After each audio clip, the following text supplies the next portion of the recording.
বৈশ্বিক তাপমাত্রা ও সমুদ্রপৃষ্ঠের উচ্চতা বাড়ছে।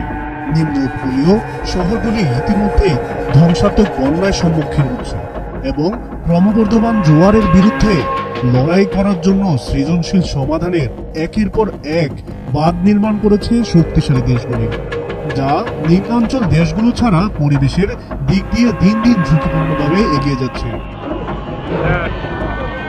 এই মুহূর্তে বাংলাদেশে 11টি জেলা বন্যা কবলিত। এই জেলাগুলোয় বন্যায় ক্ষতিগ্রস্ত মানুষের সংখ্যা প্রায় ৪৫ লাখ। পানিবন্দী ৮,৮৭,৬২৯টি পরিবার। এখন পর্যন্ত ১৩ জন মারা গেছে।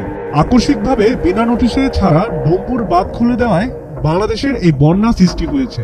ঠিক ভারতের সাথে এমন ঘটনা ঘটতে পারে যদি ব্রহ্মপুত্র নদে চীনের বাঁধ থ্রি গর্জেস বাঁধ, যা উত্তর পূর্ব ভারতকে বেশ ভোগাতে পারে। ব্রহ্মপুত্র নদের নিচের অংশে ৮টি হাইড্রোলিক বাঁধ তৈরি হয়েছে, যার জলধারণ ক্ষমতার ভিত্তিতে এই বাঁধ পৃথিবীর বৃহত্তম শক্তিশালী উৎপাদন কেন্দ্রগুলির মধ্যে অন্যতম। ভারত সহ বাংলাদেশের জন্য বিপর্যয়কর হতে পারে এই বাঁধ।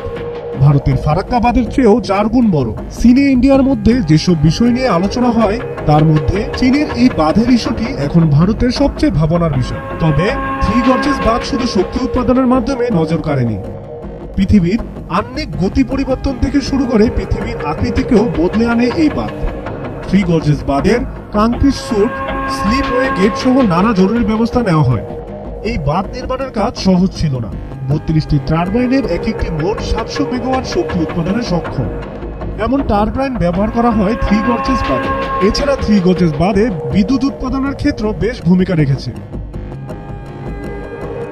এছাড়া ইউক্রেনের গুরুত্বপূর্ণ বিশাল একটি বাঁধ রাশিয়ার বিস্ফোরণের মাধ্যমে উড়িয়ে দিয়েছে বলে কিয়েভ অভিযোগ করে। তারা বলেছিল ইউক্রেনীয় বাহিনী যাতে নিপ্র নদী পার হয়ে দেশটির দক্ষিণাঞ্চল রুশ বাহিনীর উপর পাল্টা সামরিক আক্রমণ চালাতে না পারে, সেজন্যই বাঁধটি ধ্বংস করে দেওয়া হয়েছিল।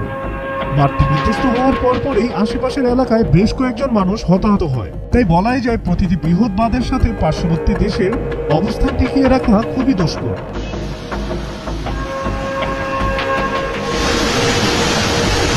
সাব্বির হাসান, মাছরাঙ্গা টেলিভিশন।